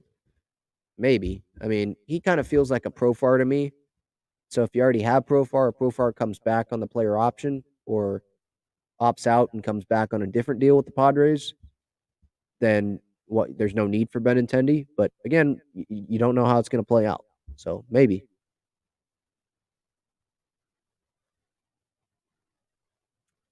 Tina says, I just hope national media can see San Diego is a sports town that supports their hometown team. I hope national media saw that in the NLCS and in the NLDS. I think fans nationally definitely saw that. Just listening to shows nationally and stuff.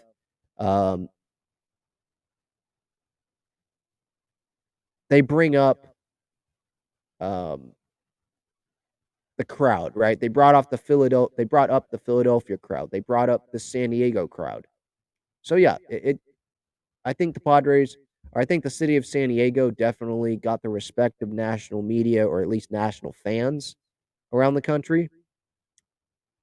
If the team's going to show that they want to win, this fan base is going to come out and support. This is a good sports town.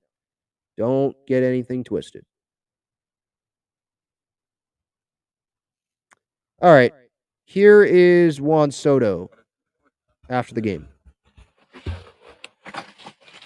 What emotions are you feeling right now? It's really frustrated at the beginning. At the end of the day, you see how far we make it. It's pretty impressive, and we should feel pretty proud of ourselves. Like a lot of people have us back home, and but we make it all the way up here. It's pretty tough loss, but at the same time, we're pretty proud of what we've done this year. How surprised are you that it ended here? I'm sure you guys were expecting it at least to get it back to San Diego. It is what it is, man. They have their home field advantage, and we try our best. We play really good baseball, but at the end of the day, they make a great job, and we tried our best to bring it back to our fans, but it is what it is. I know you said you're proud of this team, but your thoughts on what you guys accomplished this year and what you can take into next year with a lot of this group coming back. You can see how good we are and how much damage we can make, and even when people don't think how good we are, we can still believe in ourselves, and we just get it done all the way up here. How much did you appreciate the San Diego fans, the way they welcomed you to San Diego and supported this team all the way through the playoffs? I don't know. They've been great since I get here. It's incredible how those fans, how loud they can get and how fun they can be. Thanks all the fans for being there and for cheer for us. And I know you guys feel the same pain that we're feeling right now, but we're gonna come back next year. We're more stronger and more ready to go. Learn about this team in the 3 months since you came over here. We have a really good, talented team and really young team. I think that we can do a lot of damage, and even when we are in our best, we can still go on pretty good. All right, so that's Juan Soto. Kind of spoke from the heart there about fans and thanking the fans, and they're going to come back hopefully stronger. Getting back to the chat here, Christopher says, Ben, I blame that stupid effing song that we Padres fans never asked for. It jinxed us. Yeah. Oh, my goodness. That's what's in. Yeah, dude. Those guys, I hope they feel pretty bad right now. I know that had nothing to do with the Padres' play or what happened in this series, but it almost felt like it was like, okay, that happened. Padres are going to lose. Those mural people bringing up that mural of the the San Diego Chicken stomping on the Fanatic. It was like, really? The series hasn't even started yet. It's not like we had a 3-0 lead or something. Series hadn't even started yet, and you're making a mural. If you're going to make a mural, make it of Jake Cronenworth or something, or Robert Suarez, something big from the Dodgers series. Not trying to stomp on your opponent before you even played them, right? And then, the song, come on. Who thought that was a good idea? Who thought a bunch of age guys saying, Bryce is going to lose, Manny's going to cruise, that's what's in. Like, who thought that was a good idea? Older guys making a TikTok trying to rap or whatever they were doing. Who thought that was a good idea? And for KUSI to actually put that on the air You know that the city of San Diego got like dragged for that, right? Millions of people saw the video. Millions of people saw the second video of them going into that radio station or whatever it was to do it again. Millions of people saw that video and thought that, wow, San Diego fans, seriously? You guys are idiots. Really? You think this is cool? This is who you guys are? No, that's not who we are. But that's what people think we are now because they see that stupid song. Yeah. It sucks. It was almost like, well, if they lose this series to the Phillies, you know that's going to come back. I'm sure Phillies fans are having a lot of fun with that one. And by the way, I also saw that video of the Phillies fan. I think it was on Friday or something, talking about how Padres fans are fake fans and they couldn't identify Ken Caminiti out of a lineup if their life depended on it or something. Give me a break. Really? Save it. It's probably easier to be a Phillies fan than it is to be a Padres fan, okay? Fake fans. Really? Sure, there's some people that probably jumped on the bandwagon. I'm sure there are people that were in that park tonight wearing Philly stuff that jumped on the bandwagon when they made the postseason or when they beat the Braves, you know? That's what happened. You can't control what fans become what fans of a team, you know? The actual fans, no, we know what we're talking about. We've been through a lot. We've never won a World Series. We can identify Ken Caminiti. I was not even alive when Ken Caminiti played for the Padres.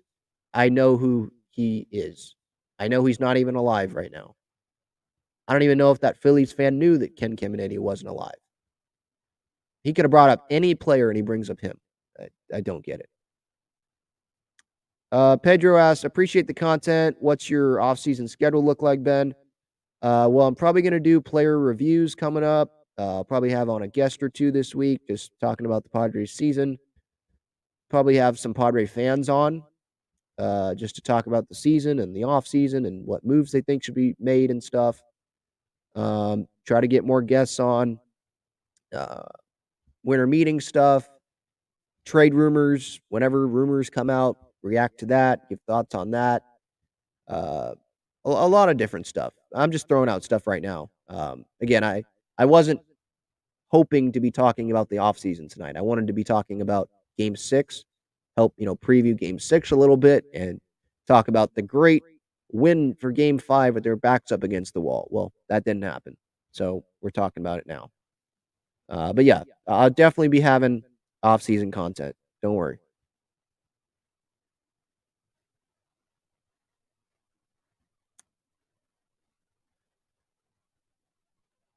Irie says keep Myers 2 years, $14 million. I don't know if the Padres want to give him 2 years. I think they probably want to give him 1, to be honest. And $7 million, maybe I don't know. If I looked at the numbers and stuff, he's probably more like $5 million or less. If I'm being like completely honest, taking emotions out of it, I think that might be too much. And I think the Padres don't want him being the starting first baseman. I think they want more power out of that position. But maybe that's just me. By the way, here is Joe Musgrove. I'm sure you guys are probably interested on his thoughts after this season's over. Here's Joe speaking to the media after the game today. I don't know. I mean, as far as any in-depth answers right now, I don't really have a whole lot. It's kind of a bit of shock. It's at this point in the year, everyone's in the mindset that, you're going to go all the way and you got to just handle one step at a time. But it's hard, man, because no one wants to leave right now. No one wants to go home. For the better part of the last 7, 8, 9 months, we've been going through the same routine, showing up every day, and even the things that at some point in the season you get a little tired of and worn down. The things that you're going to start to miss very soon. So, it's never easy losing, but I feel like this team was so special this year. The things that we did to get to this point, the adversity that we overcame, even this series, man. I mean, we played good baseball. They just played a little better than us. Our bullpen had been so lights out for so long, and the few hits that end up hurting us just come at the wrong time. To see what happened at Petco Park this year and how it just lit up, how special was that for you? Yeah, I mean, it's cool for me. Selfishly as a kid that grew up in San Diego, you never seen a stadium like that ever in my lifetime. So I'm very honored, and I feel really fortunate to be in San Diego at a time like this. And for the fans in San Diego, this is obviously a tough time. Everyone's upset. They wanted to see us go all the way, and we wanted it more than anybody. But they have a lot to be excited about this team and what's to come for the next years. Yeah, so there's Joe.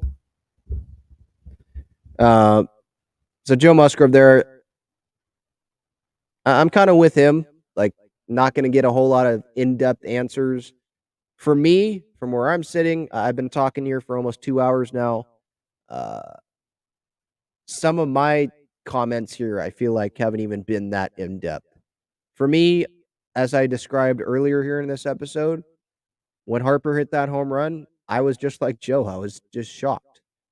Kind of my jaw dropped, wasn't talking. Both hands over my head, just like, what just happened?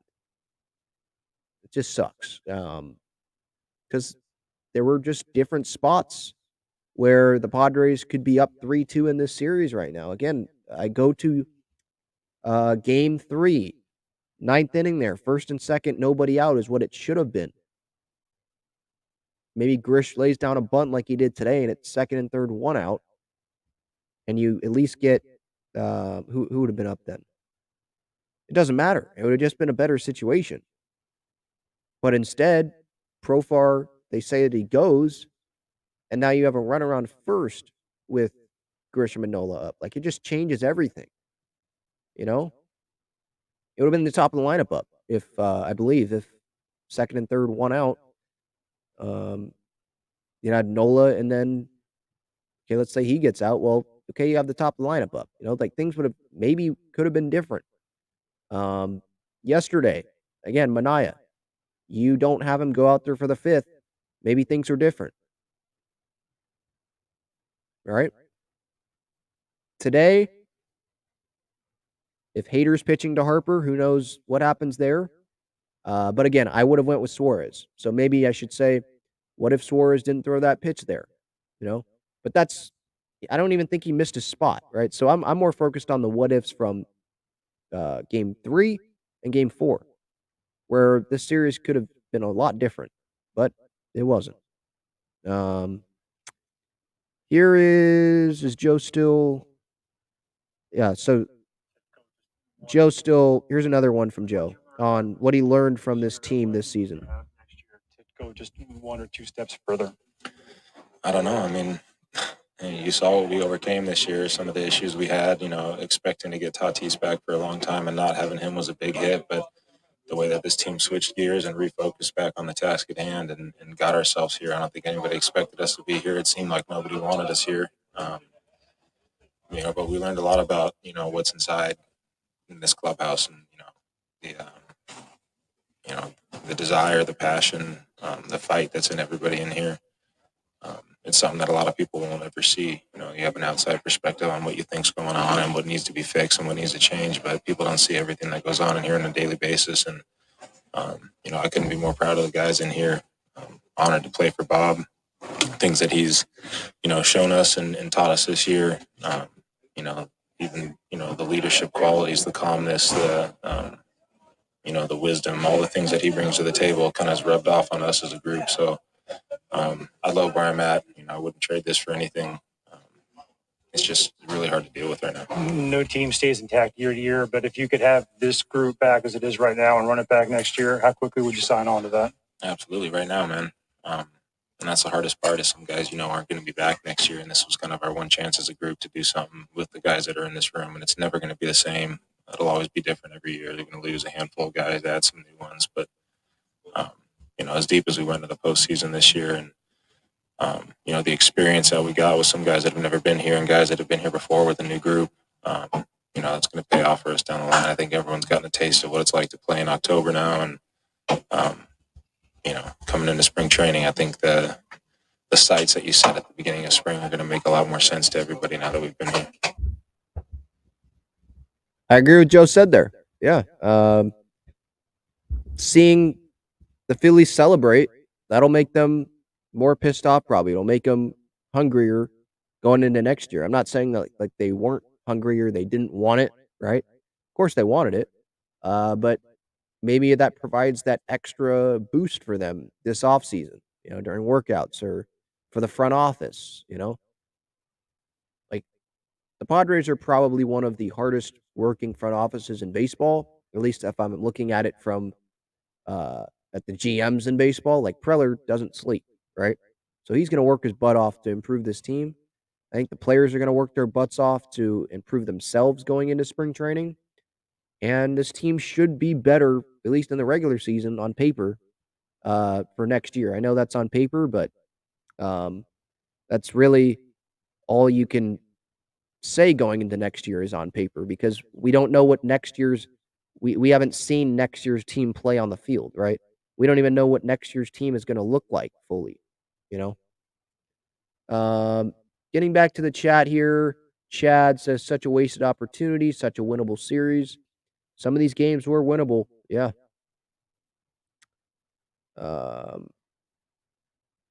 Jeremiah says bottom line, offense did not come through. Yeah, certain points they didn't. But you also do have to tip your cap to, Zach Wheeler for these 2 games that he pitched. Ranger Suarez there in the 9th a little bit. Like, they had some really good pitching, and they're tough. The Phillies are not a bad team, They're there for a reason. We were there for a reason too, and it's disappointing the way it turned out, definitely. So that's all for the player quotes, it looks like. Eric Grupner, I did just see this tweet from Eric Grupner here.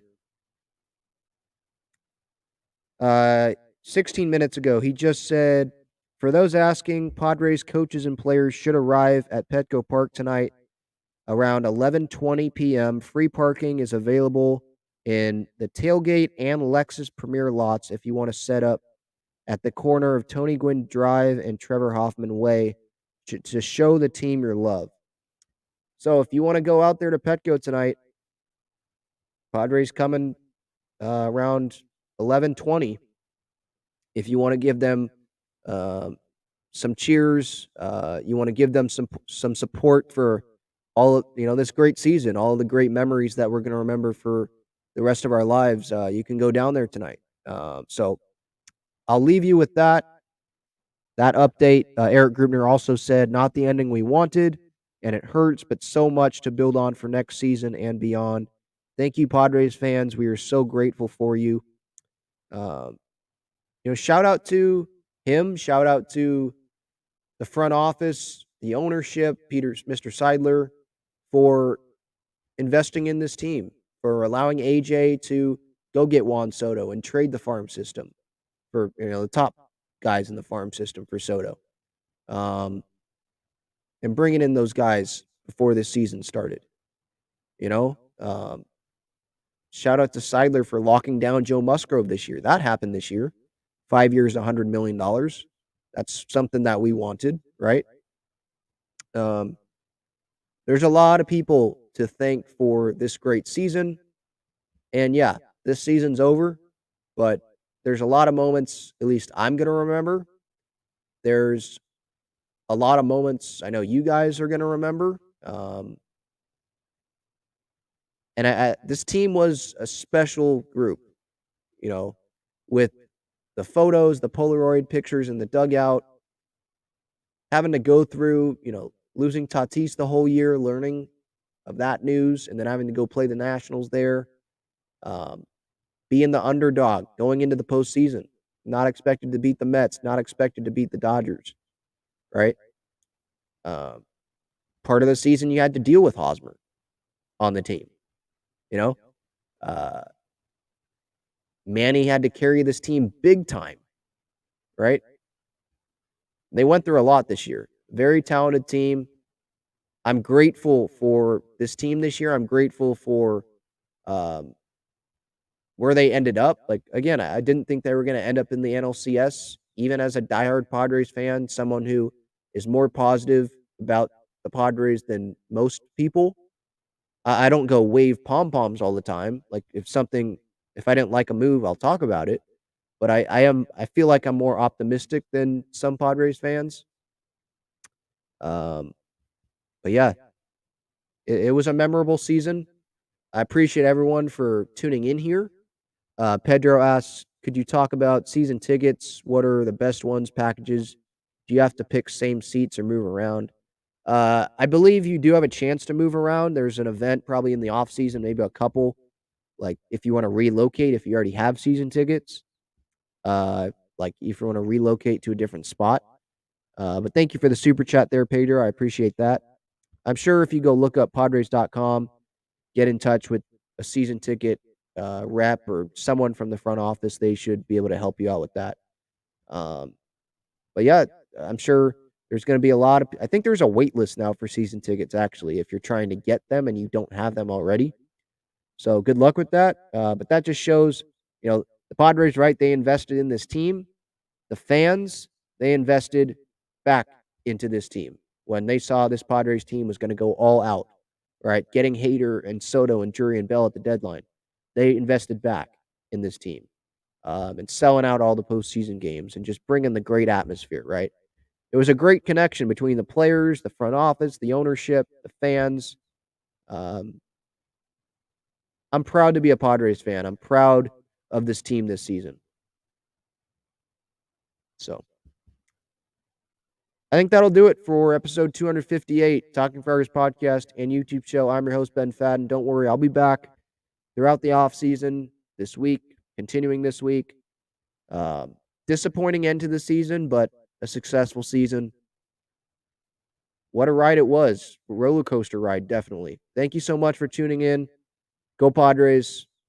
Keep the faith, guys. All right. See ya.